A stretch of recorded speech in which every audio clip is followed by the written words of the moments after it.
My name is Sloane Mercer, and I remember the exact shade of the envelope that changed everything. It was the kind of off-white that pretends to be cream. Thick, almost smug in texture. When I picked it up off the hallway floor that morning, something in me knew this wasn't junk mail, and it wasn't good news. The return address was a law office 2 towns over, one I'd never heard of before. The kind of office that handles estates wills and the quiet rearranging of lives after someone dies. Dad had only been gone 6 weeks. I was still sleeping on the left side of the bed in my apartment because the right side felt like where loss sat. My coffee mugs were still paired in twos in the cabinet as if he'd stop by and ask if I had that nutmeg creamer he liked. And now the universe decided grief wasn't enough. It had sent legal paperwork to my doorstep. I stood there in my robe, barefoot on cold tile, and opened it with the same dread I imagine people feel when cutting the red wire on a bomb. Inside, a letter, 4 pages stapled to a legal document, and my name misspelled, of course. The short version: my father's entire estate had been granted to the sole surviving child, Madison Claire Mercer, my half-sister. Technically, we shared a last name. Practically, we shared nothing but blood type and a deep hatred of manual labor. She was the reason Dad had stopped going to church. She was the reason Mom used to sleep in the guest room. And apparently she was now the proud new owner of the only thing I had left of either of them: the family house. The irony: I'm a damn estate attorney. I've spent a decade writing wills that shield people from exactly this kind of thing. So how did it happen to me? That's the question that hummed behind my teeth for the next month, like a swarm of hornets. It started at the funeral. She showed up like a movie extra, black designer coat, perfect messy bun, sunglasses indoors. She cried just enough to be noticed. And then she did the thing she always did best: made herself the center of the room. She was always so dramatic, one of Dad's old friends whispered to me. No, Madison wasn't dramatic. She was strategic. While I stood by the casket, giving polite nods and answering awkward condolences, she was probably already handing some attorney a rewritten draft of Dad's will. Here's the thing: they don't tell you in law school. People rarely get evil in a single stroke. It's a slow build, like mold in drywall. Madison had been preparing for this for years. The fake concern, the Father's Day cards, the 1 week she moved back in to help him after his hip replacement. All moves in a long game. And I was playing checkers while she played chess with knives. Now the house, the one with the oak tree. We carved initials into the one with the creaky attic that always scared me at night. It was hers. She didn't even live in it. She was renting it out. Furnished.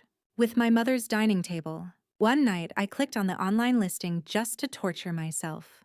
The headline: charming suburban retreat available, ideal for young professionals. I stared at the photos. My old bedroom repainted sage green.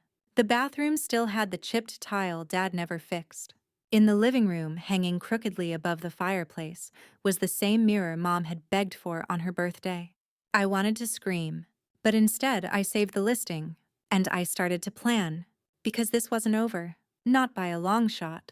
See, Madison made one mistake. She thought I was still the girl who cried quietly in the hallway after our parents fought. She thought I'd sigh, say, well, it's just stuff, and move on. She didn't know I kept copies of every single draft Dad ever sent me of his will. She didn't know I remembered the password to his cloud drive, the one he used to back up documents, because papers for suckers, as he'd say. She didn't know that under the cardigan, behind the polite lawyer's smile, I had a memory like a steel trap and a score to settle. And if you think this is about a house, you're missing the point entirely. This is about legacy. Mine, hers, and the lie she built hers on. So before you sit back and listen, take a moment to like the video and subscribe to the Final Revenge channel, but only if you really like what I have to say here. Now get in the mood to listen to this story, because it could be the ultimate sweet revenge. I didn't confront her right away. That's what she would have expected: a screaming match in a parking lot, or a strongly worded email that she could forward to her friends with a smug emoji. No. That wasn't my style. Instead, I went quiet. People underestimate silence. They confuse it with surrender. But silence, the kind I was sitting in, is a weapon. You just have to wait long enough for it to sharpen itself. Madison, meanwhile, went full social media victory lap.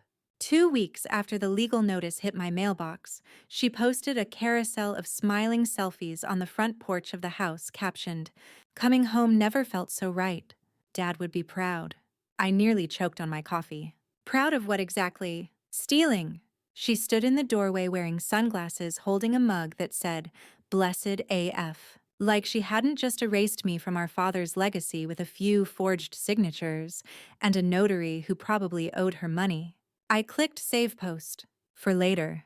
Revenge needs receipts. You know what else it needs? Leverage. So while she was playing influencer landlord, I was diving deep. Into emails. Into backup drives. Into scanned files that Dad kept in a folder hilariously titled, "If I Croak." The thing is, Dad was messy emotionally, spiritually, organizationally, but he was also paranoid. He didn't trust banks. He didn't trust Madison. And apparently, he didn't trust that I'd be able to read between the lines unless he left a neon trail of digital breadcrumbs. In one folder behind layers of junk, I found it. A PDF titled Alt Will 2019 Final All. PDF. That LOL was so him, and so painful. Inside was a will that looked nothing like the one Madison's lawyer had sent. In this version, the house was left to me, not shared, not held in trust. Just me. I stared at it for an hour. Then I pulled up the final notarized version she'd used to steal everything and started comparing line by line. There were discrepancies, dates that didn't match, signatures with subtle slants. One clause had clearly been overwritten in a different font, Helvetica for God's sake. Who uses Helvetica in a legal document? Sloppy. Which told me something. Madison had rushed this, and she'd made a rookie mistake. She assumed that being the favorite meant being untouchable. I sent a copy of the two wills hers, and the one I found to a friend from law school who now specialized in probate fraud. Her response: "Girl, this is fraud. That's a legal term, by the way. Look it up." But here's the twist. I didn't want to sue her. Oh, I could have, and I would have won. Publicly, loudly. But then she'd spin it, cry on Instagram Live, paint herself as the poor little sister who made a mistake during a hard time. Maybe write a Medium article. Maybe land a book deal. No, Madison didn't deserve attention. She deserved silence. Erasure. So I changed the plan. Instead of taking back the house, I'd take something else. Her dream. You see, long before she got her sticky fingers on Dad's property, Madison had a vision board taped to her old bedroom wall. One of those mood board collages girls made in the early 2000s, back when she thought she'd marry rich and live in a white-columned mansion on a cul-de-sac. She'd cut out pictures from real estate brochures, circled model numbers for Viking stoves, and scribbled "one day" under a photo of a 5-bedroom monstrosity with French doors and a 2-story foyer. Guess what popped up for sale last month? You already know. That exact house. Down to the stone facade and wraparound porch. It was even in a bidding war, 3 couples throwing numbers like rice at a wedding. But none of them could do what I did. I walked into that open house, made eye contact with the agent, and said 6 words. "I'll pay full in cash today." The silence that followed. Music. The agent blinked. Twice. "Would you like to see the upstairs?" "No need," I said, and signed the offer. And just like that, her dream house became mine. Not rented, not shared, owned, outright. I didn't even move in right away. I left it empty for a while. Let the idea of it exist first. Let it echo in her subconscious, a ghost she couldn't shake. Because the best revenge isn't when they see you winning. It's when they realize they've already lost and have no idea how. The funny thing about memories is they're usually louder than the moment they're built in. Take our last Christmas together, for example. If you asked Madison, she'd probably say it was magical or bittersweet. That's the kind of faux nostalgia she sells in captions. But I remember it exactly as it was, cold, tense, and laced with the quiet kind of betrayal that wraps itself in ribbon. She came late. Like always. Half an hour after dinner was supposed to start. She breezed in wearing white fur boots and a $600 scarf, holding a bottle of overpriced wine that she never even opened. "Sorry, I had to pick up something from Landon's place," she said, dropping her keys like she owned the air in the room. Mom didn't say anything, just gave me that look across the table. The one that said, "We're not doing this today." I nodded. We weren't, but we would. Madison handed Dad a thick envelope that night, called it a stocking stuffer, said it was just something to make retirement a little smoother. What kind of daughter gives her father a manila folder for Christmas? A manipulative one. Because that envelope, I saw it again a month later, half pulled from the safe in Dad's office with the seal broken. When I asked him what it was, he changed the subject, said something about refinancing. And I, like an idiot, let it slide. If I had opened it back then, I would have seen the power of attorney papers. The ones giving Madison rights over his finances, over the house, over everything. But I didn't open it. I was still playing daughter, still pretending Christmas meant peace. Now, years later, sitting alone in what used to be her dream house, I could still smell the cinnamon rolls Dad used to bake, the ones from a can, but he'd twist them into the shape of hearts. I could still hear the strained laugh he used to give when Madison made passive-aggressive jokes about how I'd make a great nun someday. And I could still remember the exact moment it all shifted. It was after dessert.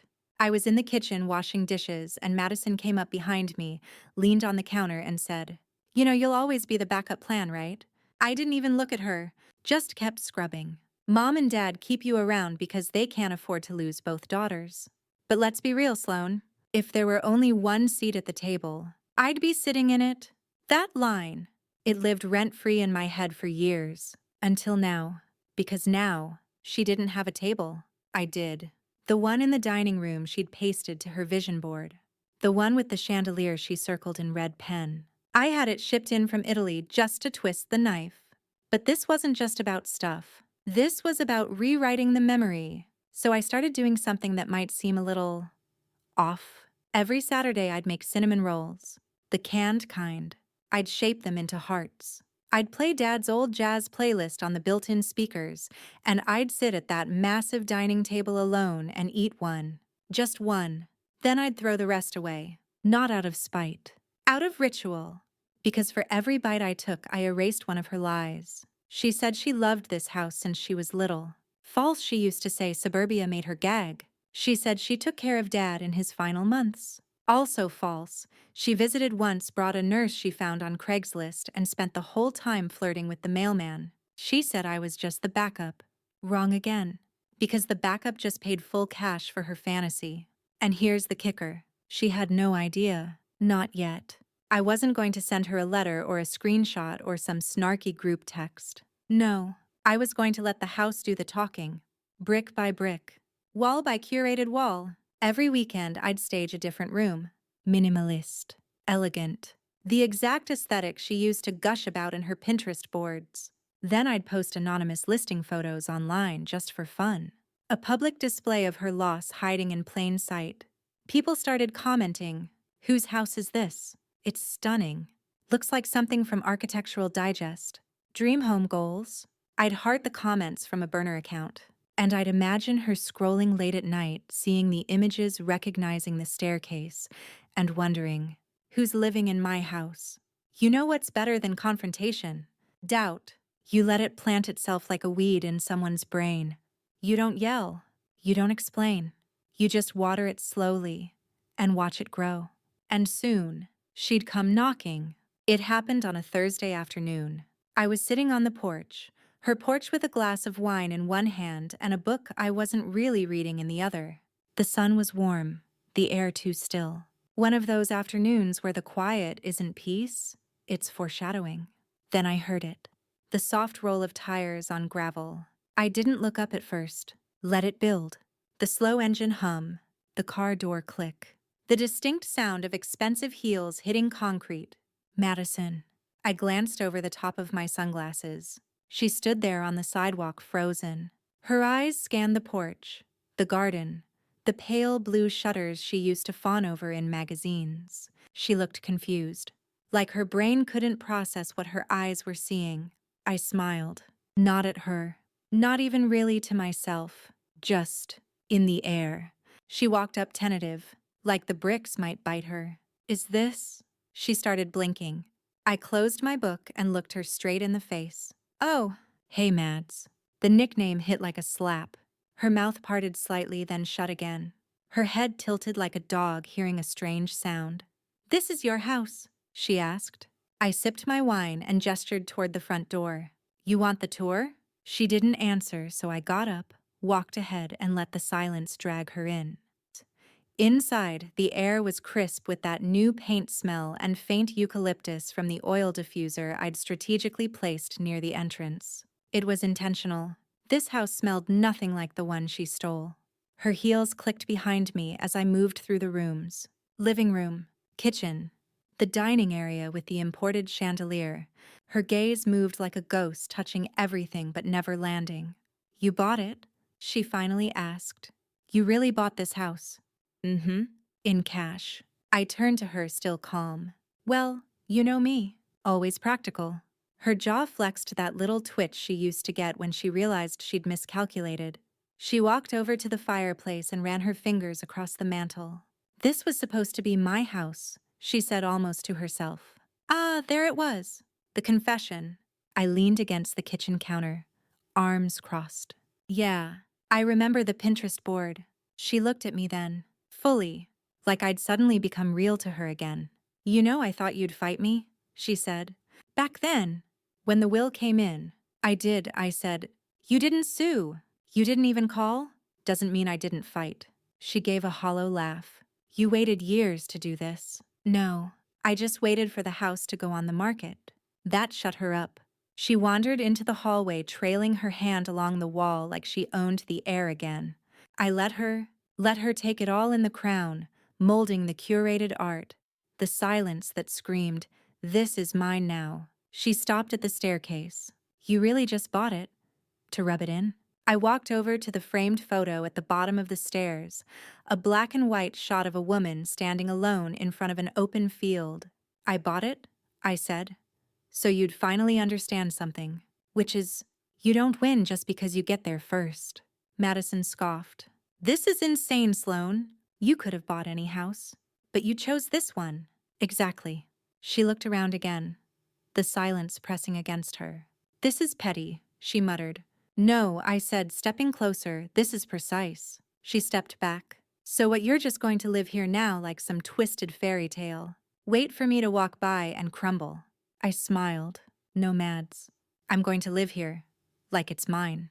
Because it is." She looked like she wanted to say something else. Maybe hurl one last insult? Maybe beg. But nothing came. Instead, she turned and walked toward the door. But just before she stepped outside, she paused, looked back at me. "You're still alone, you know." The words were meant to sting. They didn't. "Better alone than hollow." She didn't reply, just left. The door shut quietly behind her, like even the house didn't want to hear her footsteps anymore. I walked back to the kitchen, refilled my glass, and sat at the table. Her dream table. The sun filtered through the window, lighting the place where her vision board used to live.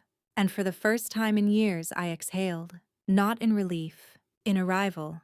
The thing about people like Madison is they always assume winning is loud. They think it looks like headlines and lawsuits, like applause and flashing cameras.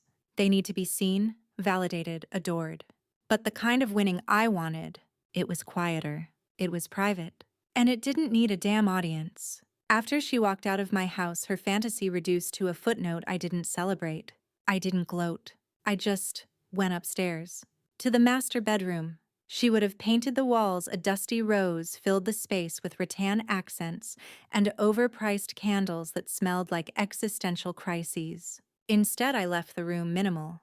One steel bed frame, white linens, and a floor-to-ceiling mirror leaning softly against the corner. A subtle statement. I don't need clutter to feel full. There was something divine about standing there in the room she used to cut out from catalogs, knowing I didn't just own the space, I inhabited it. Like I'd slipped into a skin that was meant for someone else, and realized it fit better on me all along. That night, I slept like a baby. No dreams, no ghosts. Just stillness. In the morning, I made coffee and stood barefoot on the balcony. The view looked out over a quiet cul-de-sac where kids rode scooters and retirees trimmed hedges in matching sun hats. Normal, peaceful, ordinary. Everything Madison swore she hated when we were younger. I remembered one summer years ago when we were both still pretending to be sisters. We were lying on the grass in our parents' backyard staring at the sky, and she said, "I'd rather choke on city smog than die in a zip code with a garden club." I laughed at the time. Now, I lived 2 blocks from a garden club. They had monthly potlucks and a surprisingly brutal chili cook-off schedule. I joined, naturally. The woman who ran it, Eleanor, was in her 60s with piercing gray eyes and a bob sharp enough to slice egos. She liked me immediately, called me refreshingly direct, which I took as a high compliment from a woman who wore pearls to water lilies. Every Saturday, Eleanor and I would prune azaleas or sip tea while she gently interrogated me about my past. I didn't give her the full story, just enough. That I was a lawyer, that I bought the house recently, that I was starting over. She tilted her head. "You don't strike me as someone who starts over. You seem more like the type who starts better." Touché, Eleanor. I liked her. It wasn't long before the other neighbors warmed up. A couple from Oregon brought over a basket of oranges. A woman named Claire invited me to a community book club. I didn't go, but I appreciated the effort. And that's what struck me most. How easy it was to build something. Once I stopped chasing someone else's idea of winning. Madison never stayed still long enough to grow roots. She was always chasing the next big thing. A new man, a new job, a new identity. But roots, they're quiet, unshowy, powerful. I was starting to grow mine. One weekend while organizing the attic, I found an old journal I hadn't seen in years. It was in a dusty box labeled college stuff buried under outdated legal textbooks, and a moth-eaten scarf I thought I'd lost. I flipped it open. Inside, pages of notes, goals, rants. Some were laughable. Become fluent in French never happened, but others hit me in the chest. One entry read, "Someday I'll stop apologizing for taking up space." I stared at that line for a long time. That girl, 21 years old, quietly scribbling that sentence between midterms and heartbreaks, she had no idea how right she was, how long it would take, how worth it would be. I tore that page out and framed it, hung it in the hallway, right across from the mirror, because that's the thing about revenge. People think it's fire and fury, but more often, it's evolution. It's no longer needing the apology. It's buying the house and making it a home. It's waking up in the silence Madison used to fear and realizing it's not silence, it's sovereignty. Still, I knew her story wasn't done yet. People like Madison never really go away. They wait. They regroup. They plan. And sure enough, 2 weeks later, a letter arrived. Not from her lawyer. Typed, formal. The kind of cold, professional attempt at control that made my knuckles twitch with delight. It read, "My client, Madison Claire Mercer, has reason to believe that the recent acquisition of property address was carried out with the intention of causing her emotional distress and reputational harm. We are requesting an opportunity to discuss terms for voluntary property reassignment or alternative compensation." I laughed so hard I nearly spilled my coffee. Reassignment. Compensation. Did she think I flipped the house? This wasn't a stunt. This was a coronation. I didn't even bother calling my own attorney. I wrote back myself old school on my law firm's embossed letterhead. "Dear counsel, I am in receipt of your client's request. As the verified and undisputed owner of the property in question, I find her emotional condition irrelevant to my legal rights. No further correspondence is necessary. Sincerely, Sloane Mercer, estate, attorney, homeowner." Sister reluctantly. I sent it with a small pressed flower clipped to the corner azalea, of course. Petty, maybe, but precise. When people wrong you and expect to get away with it, they're not prepared for grace that bleeds. They're not prepared for someone who waits, watches, and acts when the knife lands gently instead of with noise. And Madison, she wasn't prepared for me. There's something almost spiritual about finding a deed with your name on it. I don't mean the feeling of ownership, I mean the confirmation. That single sheet of paper says without apology, "You are no longer disposable. You are the decider now." That's what I felt when I held it in my hands. The original deed to the house, not a copy, not a PDF. The real thing, signed, sealed, and bound in a cream folder that even smelled expensive. It wasn't about property lines or square footage. It was about legacy. And that piece of paper told me in quiet legalese that I had reclaimed mine. Funny thing. The deed came with a letter, a short one handwritten by the previous owner, a retired architect who had designed half the luxury homes in the area. His penmanship was elegant, like cursive drawn by memory. Whoever ends up living here, may this house reflect the life you've earned. Don't fill it to impress. Fill it to remember who you are. G. D. Walker. I read it 3 times. Then I slid the deed into my safe next to a photo of my father and me on the courthouse steps the day I passed the bar. The last time he looked truly proud of me. Madison had skipped that day, said she was busy with a branding workshop in LA. Her words, not mine. I sat there for a moment, letting the letter sink in, and realized something important. This wasn't about getting even anymore. It wasn't about Madison at all. It was about creating a life she'd never understand, one built on precision, not performance. Still, that didn't stop me from framing a second copy of the deed and hanging it in the hallway, just left of the mirror, right across from that journal page that read, "Someday I'll stop apologizing for taking up space." Call it a visual reminder, or a middle finger with nice matting. 2 days later, I got a text. Blocked number, but I knew who it was from. Hope the house creaks at night. No name. No sign-off. Just a digital version of her smirk. I didn't reply, but I did walk barefoot down the hallway, opened the coat closet, and pulled out a box I hadn't touched since the day she stole the family house. Inside, all the documents she thought she'd buried. You see, Madison made a mistake that most liars make. She assumed erasing my access meant erasing my memory, but I remember everything. I remember the first time I caught her forging Mom's signature in high school to skip class. I remember the fake tears she rehearsed in the mirror before telling Dad she'd lost the deposit on her first apartment. I remember the email she accidentally left open on Mom's old desktop, the one where she called me a socially constipated robot who'll die with cats and spreadsheets. Cute. I kept everything. Printed screenshots, dated notes, even a USB drive labeled Mads's Greatest Hits, because even revenge needs good archiving. I wasn't hoarding it for leverage anymore. No, I was building a room. Not metaphorically. An actual room. One I called the vault. It started with an empty guest bedroom upstairs, the one she'd probably have claimed as her self-care suite if the house had been hers. I painted the walls a deep emerald, installed shelves, lined them with legal binders, personal notes, receipts, timeline breakdowns. Every piece of proof I had, not just of the fraud, but of the patterns, the manipulation, the gaslighting, the psychological warfare waged under the pretty label of family. In the center, I placed a chair, one of those old Victorian things with a high back and curved arms. I called it the witness stand. No one else would see it. It wasn't for guests, wasn't for drama. It was for me, to sit in, to remember, to never forget who she really was, beneath the filters and fake apologies. Some people journal. I build rooms. I didn't tell anyone about the vault, but word got out in a different way. Eleanor from the garden club invited me to dinner one night. Just 4 neighbors, she said. Nothing fancy. Come as you are. So I went. The wine was good. The roast was overcooked.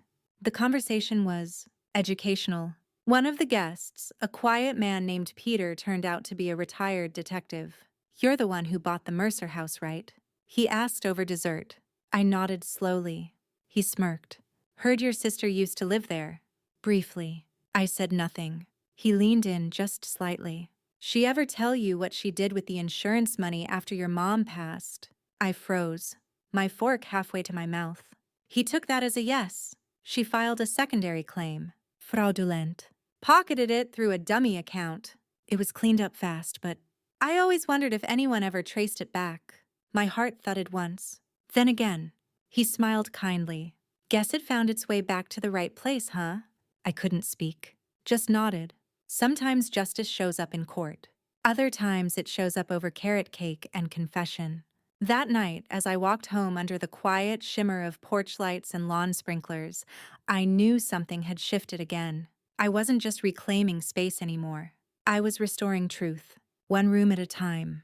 The vault became a ritual. I didn't go in every day. That would have made it an obsession, and obsession is Madison's language, not mine. I visited only when needed, when doubt crept in, when I started wondering if I'd gone too far, when I found myself slipping back into that old role, the one where I kept the peace at the cost of myself. Each time I stepped into that emerald green room, the air shifted. Not colder, not heavier, just clearer, like walking into a memory that had finally stopped yelling. There, in that room, I remembered what it cost to be silent, what it meant to be the bigger person when being bigger only made you easier to carry blame. I'd spent my 20s smoothing things over, letting her talk over me, letting her reframe reality in a tone so confident, even I started to question what really happened. But now I had a room where truth couldn't be repainted. And truth doesn't apologize. Around this time, a strange thing started happening in the neighborhood. People began asking if I'd be open to consulting. Not legal work. Not exactly. It started small. A neighbor going through a bitter divorce asked if I'd look over a settlement letter just as a friend. Then, it was an elderly couple wondering if the son who'd suddenly reappeared was trying to manipulate their estate. Then a single mom whose ex was demanding joint custody after 3 years of total silence. None of them knew my full story. They just knew I was calm and sharp and not easily rattled. Before long, I had a second desk in the study, one that wasn't for case files or legal memos, but for people's messy truths. The kind they didn't feel safe saying out loud, but which poured out in whispers over herbal tea and awkward laughs. It felt like justice by osmosis. I didn't charge anyone. Not then. Not yet. Because power doesn't always come from payment. Sometimes it comes from presence. Then came the invitation. A plain white envelope. No return address slipped under my door like a bad omen. Inside, a heavy ivory card with gold script. You are cordially invited to the soft launch of the Mercer Collective, a boutique wellness brand for women by women. Curated by Madison Claire Mercer. Location: downtown gallery space, Saturday at 7 p.m. Dress code: elevated earth tones. I stared at it for a long moment. A collective. Cute. I checked the website. It was everything I expected. Minimalist design, vague affirmations, a journal prompt of the week that read like it was stolen from a therapist's Instagram page. There was a product line: candles, herbal teas, a $68 rose quartz self-acceptance stone. The About page. A picture of Madison in a linen dress, hands pressed together like she'd just invented peace. No mention of our family. No mention of our mother, who used to burn actual rosemary in the kitchen before dinner and say, "We don't need crystals. We need clarity." Madison had found a new way to monetize healing without ever doing the healing. I wasn't surprised, but I was intrigued. So I RSVP'd anonymously. The night of the launch, I dressed in a matte black pantsuit and nude heels. Nothing flashy, just sharp, clean, like a scalpel. The gallery space was all white walls and strategically placed moss. Guests sipped lavender spritzers and whispered in candlelight.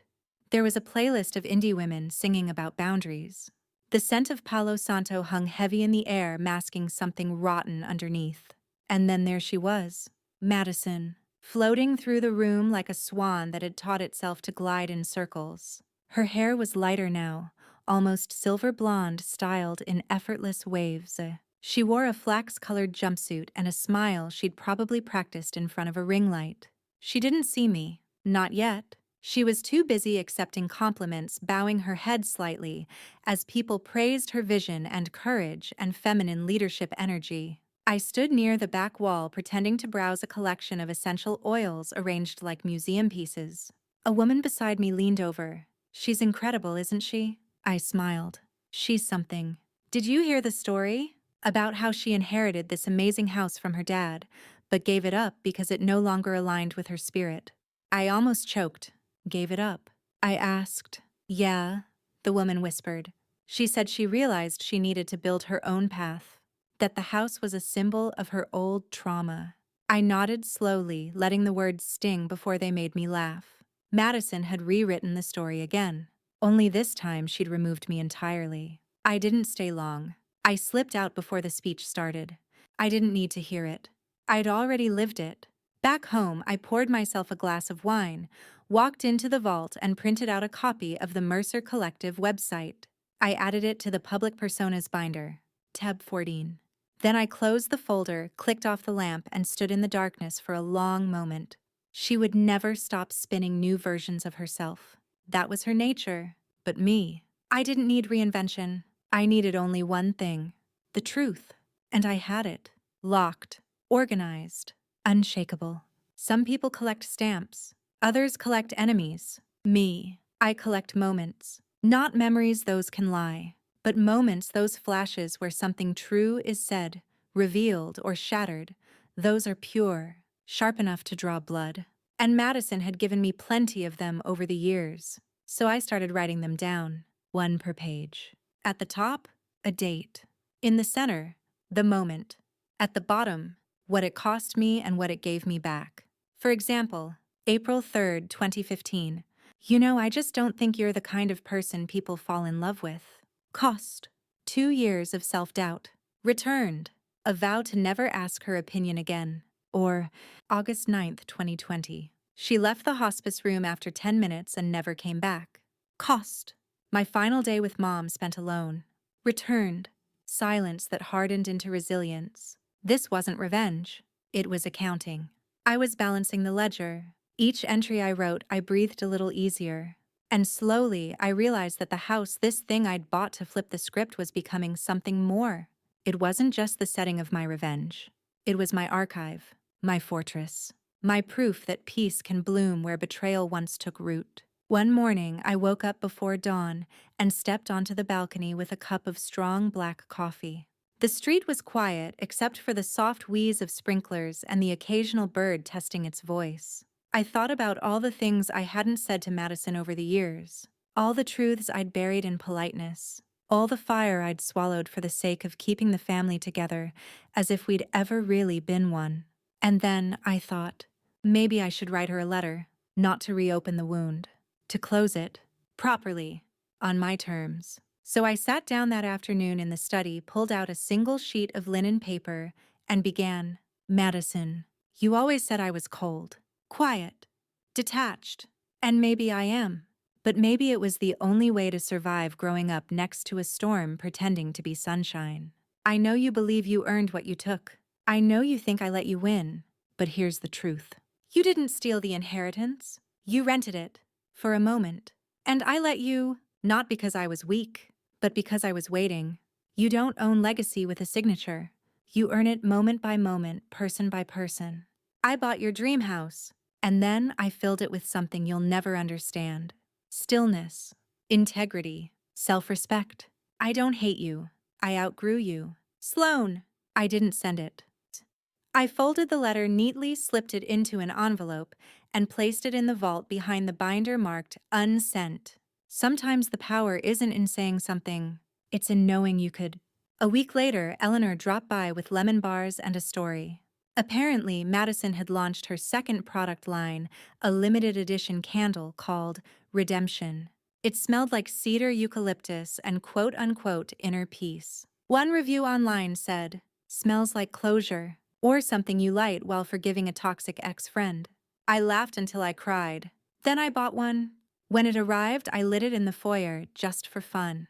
Let the so-called redemption scent drift up the staircase, swirl past the mirror, and settle beneath the framed deed. It burned too fast. Figures. I snuffed it out halfway and replaced it with one I made myself unscented. Clean. Honest. No performance. Months passed. The neighborhood bloomed into spring. The vault grew by 2 more binders. My skin cleared. My sleep deepened. My laughter returned unforced. And the house, it softened. The sharp edges that had once reminded me of her slowly faded. The rooms no longer whispered, "This was hers." They hummed, "This is yours." It didn't happen all at once. Healing never does. It came in slow, ordinary waves. Coffee that didn't taste bitter. Rain that didn't feel like grief. A night where I forgot she existed and didn't feel guilty about it. That's when I knew. The revenge. It was over. Not because she apologized, she never would. Not because she suffered, maybe she hadn't. But because I no longer cared. And if that's not winning, I don't know what is. You know what no one tells you about revenge? It gets boring when it's done right. There's no final explosion, no slow clap, no dramatic gasp and sudden apology. There's just quiet. You sit in your house, the one that used to belong to someone else's dream, and you realize it's peaceful. Not because of what you did, but because of what you didn't let them take. I was sipping chamomile tea one Sunday evening, rereading an old book I barely remembered the plot of when my phone buzzed. A number I didn't recognize. No message. Just a missed call. Then another 2 hours later. Then a voicemail. I stared at the screen for a long time. Then pressed play. Sloane, I know you don't want to hear from me, and I don't deserve to ask for anything. But I lost the lease on my apartment, and I'm kind of floating right now. If there's any way I could crash at Dad's place just for a few weeks, I'd really. Anyway, let me know. Or not. It's fine. Click. No crying. No real shame. But there was a crack in her voice the first time I'd ever heard it sound human. She said Dad's place. She still didn't know. She thought that house, the one she stole, was still where my identity lived. And maybe at one time it was. But now I lived in something she couldn't even imagine. Self-possession. So I didn't reply. I didn't block her. I didn't even delete the voicemail. I added it to the vault. Labeled it Request for Return. Filed under unanswered. Not out of cruelty. Out of closure. Because the truth was, if I let her back in, even for a night, she'd bring the chaos with her. The little digs. The rewriting. The just kidding insults laced in jokes. And I'd worked too hard to repaint the walls of my life with stillness and sovereignty, to let her fingerprints smudge it again. 2 weeks later, I came home to find a small package on my doorstep. No return label. Inside, a cheap picture frame with a photo of us as kids. Madison and me in matching denim overalls sitting on a swing set in front of our old house. She was smiling with her whole face. I was mid-blink. There was a sticky note on the back. Don't worry. I don't want anything. Just thought you might want this. M. For a second I didn't move. I just stared at it, letting the weight of it land in my hands. A token of the past. An unspoken offer. A test. I didn't throw it away. But I didn't hang it up either. I placed it in a drawer, the one near the front door where I keep spare keys and flashlight batteries. That's the thing with people like Madison. They're always either lighting candles or burning something down. You just never know which until it's too late. Meanwhile, the house kept healing. I started planting lavender in the backyard, something Mom always wanted but never had time for. I painted the guest bathroom pale gray, hosted Eleanor and the garden club for wine and biscotti one Thursday afternoon. Someone asked if I'd consider writing a column for the local newsletter, something about estate planning made simple. Not planning, I said almost without thinking. Reclaiming. They liked that. And just like that, Sloane Mercer, the woman who once couldn't raise her voice in a family dinner, became the quiet fixer in town. The one people whispered about not with scandal, but with a sort of respectful awe. She's the one who bought that dream house, right? No, she rebuilt it. She's not like her sister, you know. And they were right. Not anymore. One night, I lit a single candle not from Madison's collection and sat on the floor of the vault. No binders this time. No files. Just me and the silence. And I asked myself a question I'd avoided for months. What now? The revenge was over. The house was mine. Madison was no longer in the room or in my mind or under my skin. So what came next? The answer arrived like dusk, slow, unassuming. I'd write, not about her, not directly, but about boundaries, about inheritance, about how women like me, the quiet ones, are often underestimated until we own something nobody can steal. I'd write the stories I wish someone had told me, not for catharsis, for power, because the best kind of revenge isn't about what you take, it's about what you create.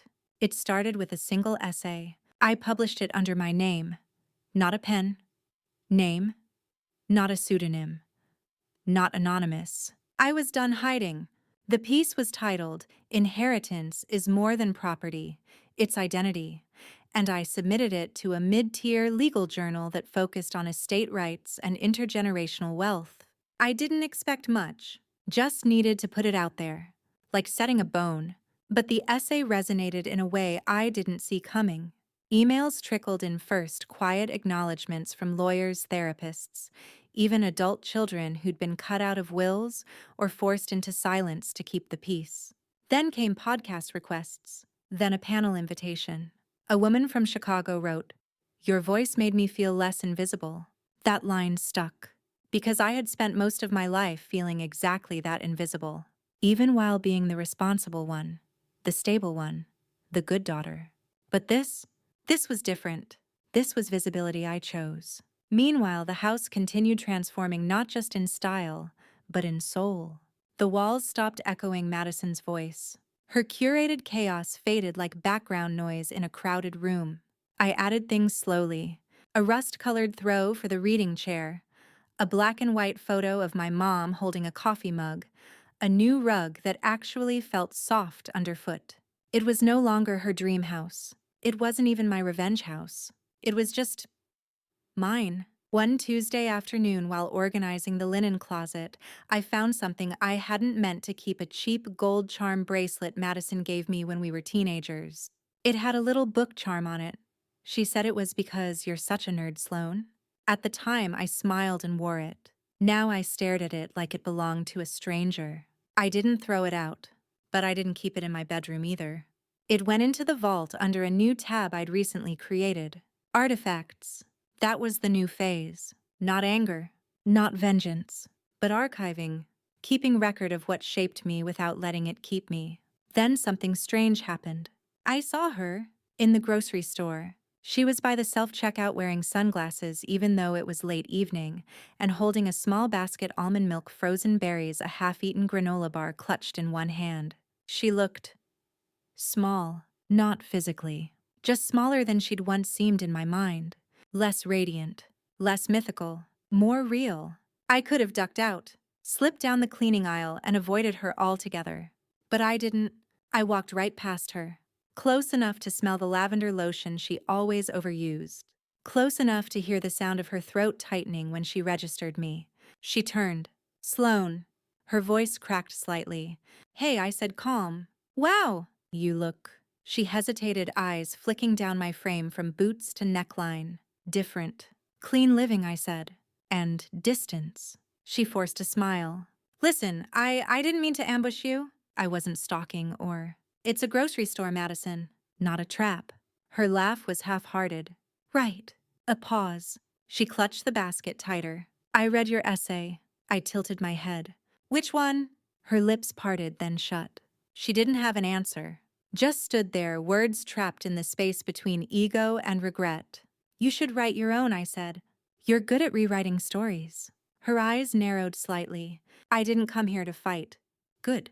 "Me neither." Another pause. She looked like she might cry, but didn't. That would have required more honesty than she was built for. "You know," she said, shifting her weight, "I really did love that house." I nodded. "I know. Even if it was never really mine." "It never was," I said softly. She didn't ask to see it. Didn't ask to visit. Maybe she knew I'd say no. Maybe she didn't want to see what it had become without her. Instead, she offered a line I didn't expect. "I hope you're happy." I studied her face for a moment. "I am," I said, and I meant it. She nodded slowly, then turned, walked to the checkout, and disappeared through the glass doors back into whatever version of herself she was selling now. And me. I bought lemons and coffee filters, drove home in silence, and didn't cry once. That night, I added one more entry to the ledger. Date: October 17th. Moment: I hope you're happy. Cost: nothing. Returned: everything. Then I made dinner. For myself? In my kitchen. With the porch light on and the windows cracked, music low and the breeze carrying in the scent of the lavender I'd planted just last spring. There was no grand revelation, no thunderclap, just me alone, not lonely in a house built from bone nerve and choice. And for the first time in a very, very long time, I felt free. Freedom is a strange kind of silence. It's not empty, it's spacious, like a room with open windows where every breath feels earned. That's what life had become for me, an expanse. No longer dictated by Madison's orbit, no longer haunted by what was taken. Just space. And peace. I didn't fill the silence right away.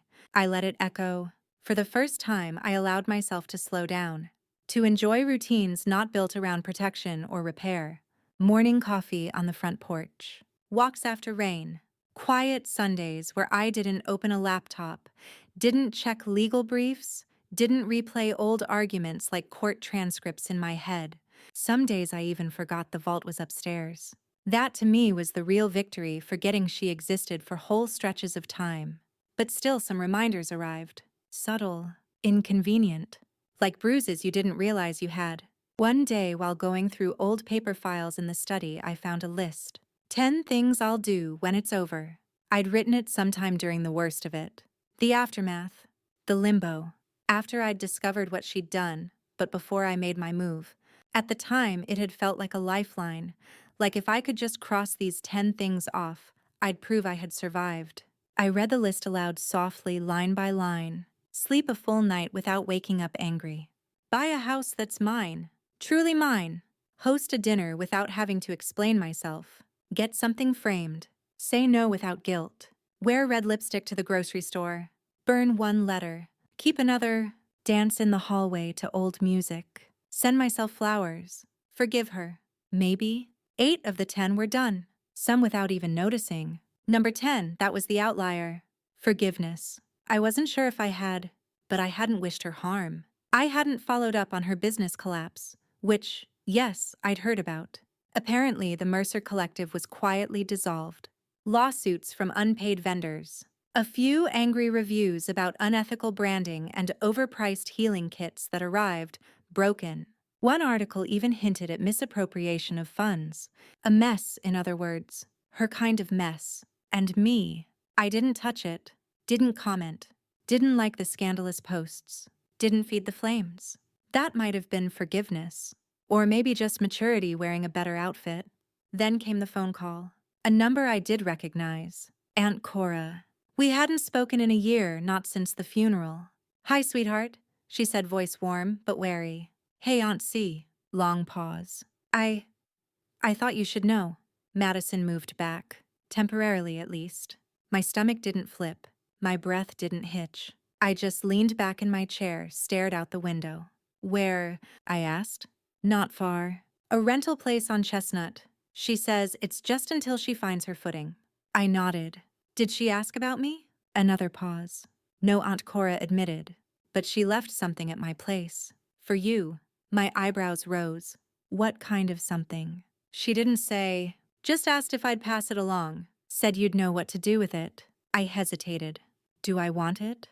I think you owe it to yourself to see. So 2 days later, I met Aunt Cora at her porch. She handed me a small cardboard box sealed with clear tape. My name was written on the top in familiar handwriting. Inside, a stack of letters, rubber banded, all dated, all addressed to S.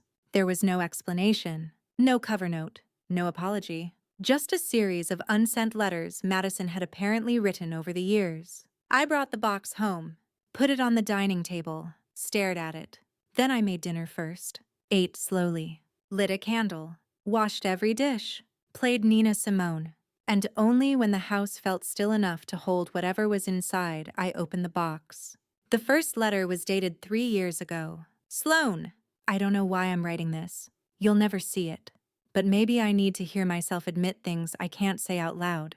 It was sloppy, rambling, defensive even in confession, but it was human. Each letter was like a peeling layer. Pride, regret, self-pity, pain. Some were cruel, others surprisingly soft. One said, "You were always the anchor and I hated you for it."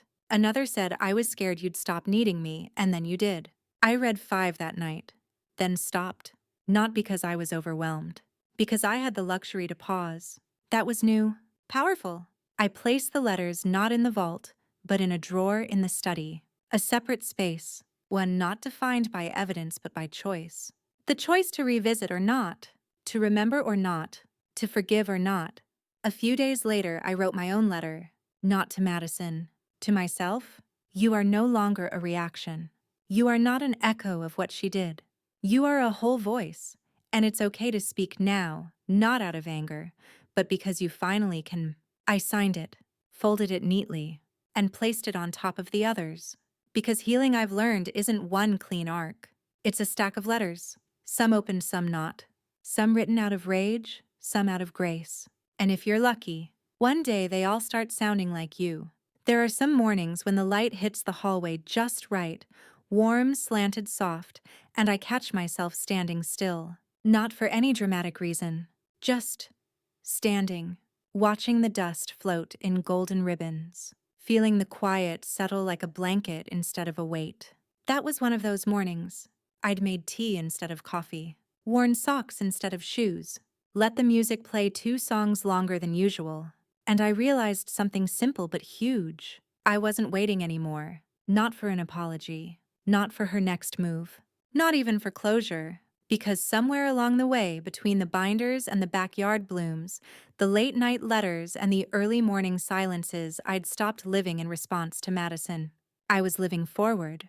The vault still existed, but it wasn't my gravity anymore. The house still whispered pieces of her name in the floorboards, but the echoes were fainter now, like a story I'd outgrown. And life. It started to stretch wider. That week, I said yes to something small but scary. I agreed to speak at a local college, a guest lecture on legacy trust law and what I called the ethics of inheritance. The students were sharp. Curious? A few were visibly uncomfortable when I asked them, "Who do you expect to inherit from and why?" But one young woman in the second row, dark curls, chipped nail polish eyes that didn't blink, raised her hand and said, "What happens when the inheritance skips the person who deserves it most?" I paused. Not because I didn't have an answer, because I had too many. Eventually I said, "Then you build something they can't take. Not even with signatures." She nodded. Wrote it down. Maybe just to remember it later. Maybe because it was the first time someone had said it out loud. After class, she approached me and asked if I had any published work. I gave her the name of the journal article. She smiled and said, "My sister would hate that title." I laughed. Mine too. We shared a look one only certain siblings can understand. The kind forged in fire, not fondness. Later that night, I walked the house like I sometimes did when insomnia teased the edges of my thoughts. Each room held something new now, not memory momentum. The study had a new plant, a fiddle leaf fig that hadn't died yet, a record. The hallway mirror now reflected a woman who looked complete, not healed all the way, but held together by her own hands. Even the kitchen, once the site of many silent meals eaten between grief and revenge, now smelled like rosemary bread and fresh lemons. But it was the guest room that gave me pause. For months it had been unused. A clean bed, a closed window, a space that neither invited nor resisted anyone. Now I opened the door, and I stood there a long time staring, thinking not about Madison, about me. About what I would have needed 5 years ago if someone had opened a door, not with judgment, but with clarity. So I did something unexpected. I took down the curtain rods, let in the natural light.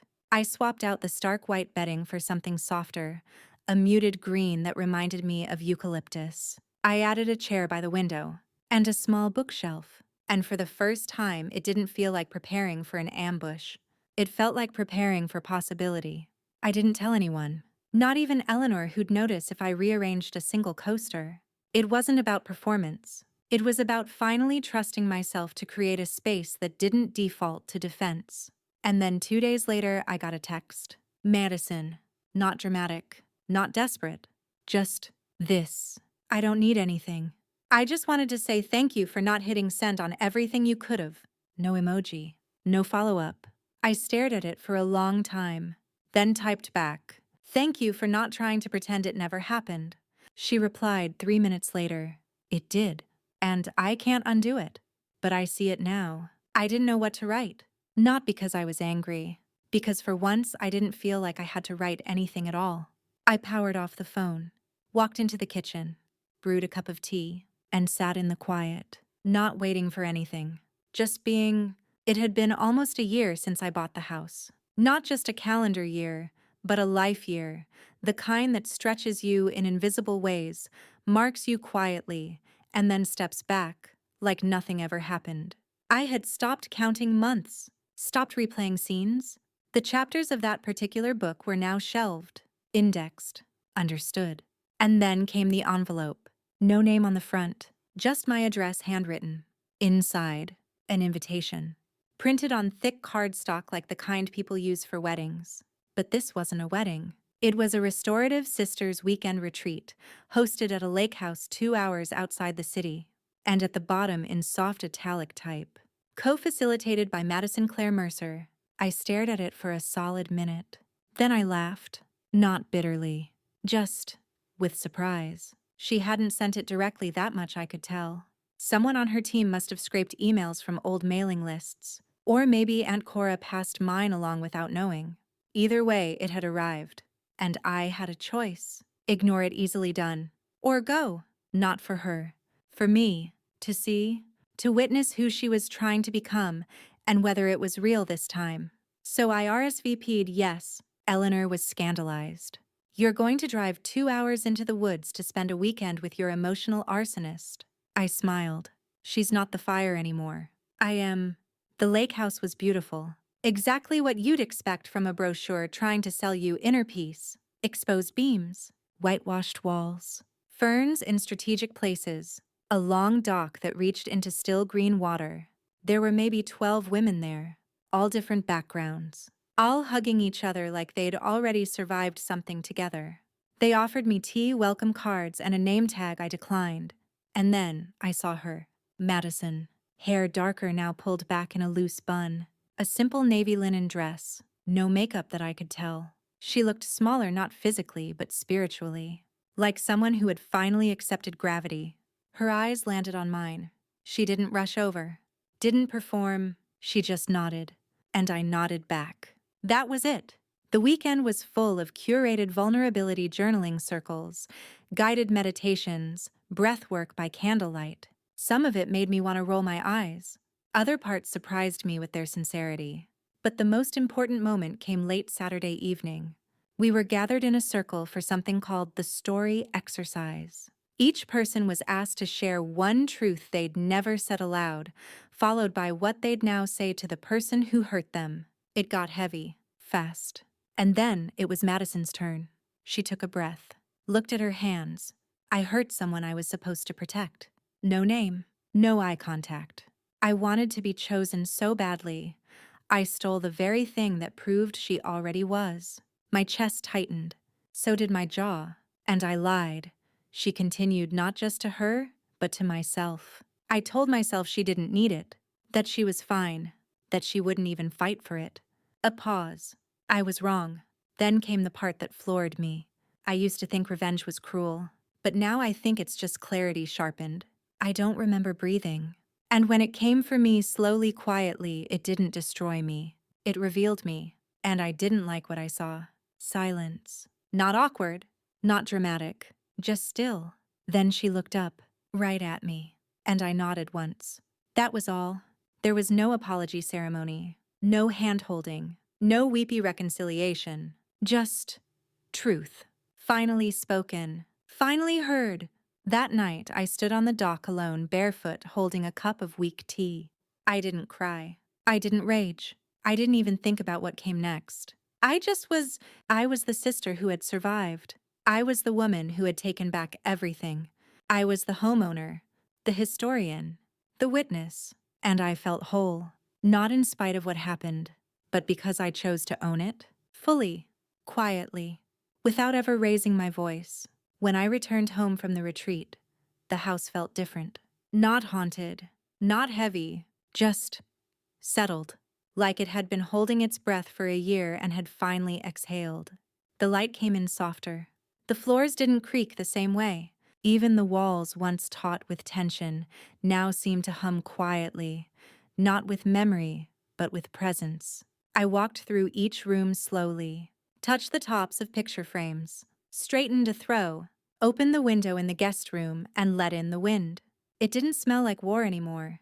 It smelled like home. That night, I did something I hadn't done since I moved in. I opened every single binder in the vault, sat on the floor barefoot, cross-legged, and read, page after page, photos, emails, contracts, scribbled notes. Unspeakable moments captured in perfect cold ink.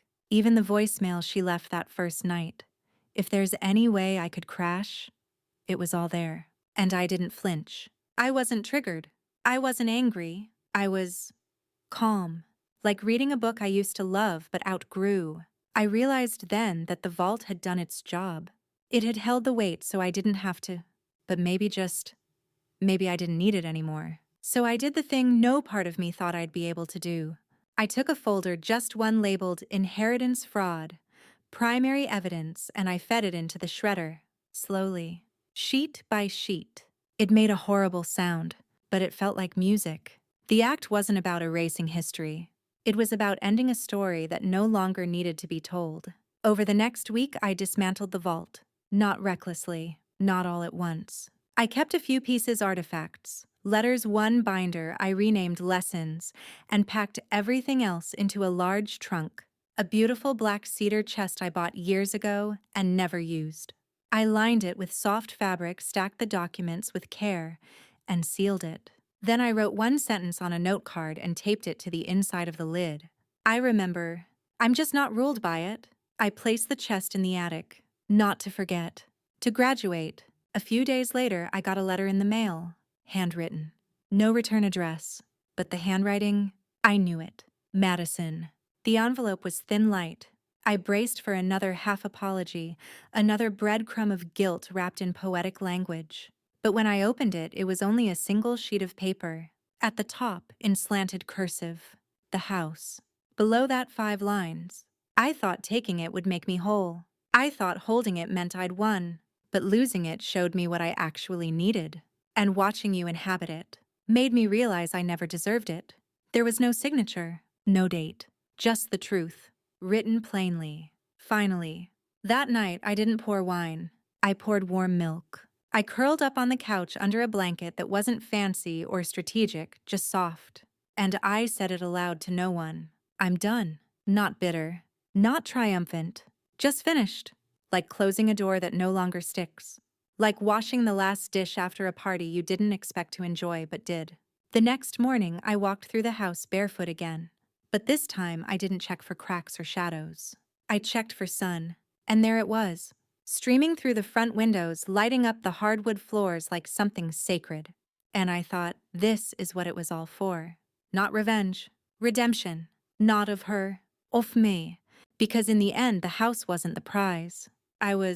Some stories end with a bang. Mine ended with a breakfast. It was a Sunday morning. Warm light filtered through the windows. I was barefoot again. Always barefoot in this house, like it insisted on softness. I cracked 2 eggs into a pan, sliced a piece of sourdough, brewed a cup of coffee strong enough to remember. No music, no news, just quiet.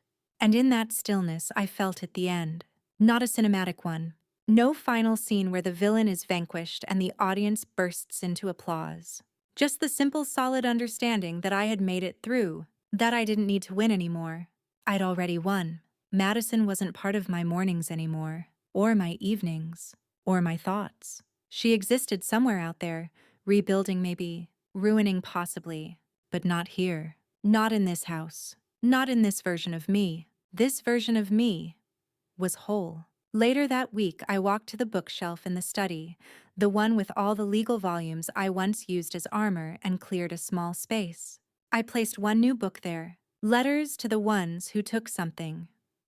The manuscript I'd spent the last few months compiling from my notes, journal entries, and essays. A collection of truths for those who'd been cut out, pushed down, or told to just let it go. A map for navigating silence, surviving betrayal, and thriving without revenge. I didn't write it to be published. I wrote it to be released. And when I held the finished draft in my hands, I didn't cry. I didn't toast myself. I just placed it on the shelf like it belonged there. Because it did. So did I. Sometimes neighbors still ask me what I do. I tell them I write. And I listen. I help people sort through the legal and emotional wreckage of family, the kind that shows up in wills and whispers. And if I'm being honest, most of the time, they don't need a lawyer. They just need someone who's been there, someone who knows that being cut out of an inheritance is one kind of loss. But being cut out of yourself, that's the one that takes real work to reclaim. The last letter I ever wrote to Madison, I never sent. It read, "You were wrong. I wasn't the backup plan. I was the blueprint. And now I've built something you can't erase. A life that holds its shape with or without you." I folded it, slipped it into the cedar chest in the attic, and I haven't touched it since. Because it's done. Because I don't need her to read it for it to be real. Because this house, the one she stole in fantasy, the one I bought in fact, is more than a revenge plot. It's a monument to resilience, to restraint, to rebirth. And now I sit on the balcony most evenings with a cup of tea and watch the sun melt behind the rooftops. Sometimes I get letters from people who read my story online, strangers who whisper their own family fractures, who say things like, "I didn't even know what I was carrying until you named it." I tell them what I wish someone had told me. You're not broken. You're just unclaimed. And it's time to come home to yourself. That's it. That's the story. No need to hit send. No need to twist the knife. Because the final revenge is living well and never, ever handing over the deed to your peace again. Inhale, exhale. Now that the dust has settled, let's sit with what really happened here. She stole my inheritance. She erased me from a family I helped hold together with my silence. She weaponized nostalgia, signed my name off. Documents meant to protect me, and built a fantasy life on the bones of mine. And I didn't scream. I didn't sue. I waited. I bought the one thing she thought proved she'd won, the house. And when I stepped through that door with the deed in my hand and silence on my tongue, I didn't just reclaim property, I reclaimed power. But this isn't about real estate. This is about identity. It's about growing a life that stands on its own even after someone you love cuts it off at the knees. It's about truth that outlives manipulation. About building something unshakable not out of rage, but resolve. I built a home. I built a vault. And when I no longer needed it, I let it go. Because the final revenge isn't loud. It's precise. It's patient. And it's mine. So if you're listening now, still carrying the weight of someone else's betrayal, trust me when I say, you don't have to win their game. You just have to rewrite the ending. On your terms. With your voice. And without apology. And if you made it this far, take a moment to like the video, subscribe to Final Revenger, and share this with someone who needs to feel seen. We tell these stories because they echo. And somewhere out there, someone's waiting to find their voice again. Now breathe. You're not alone.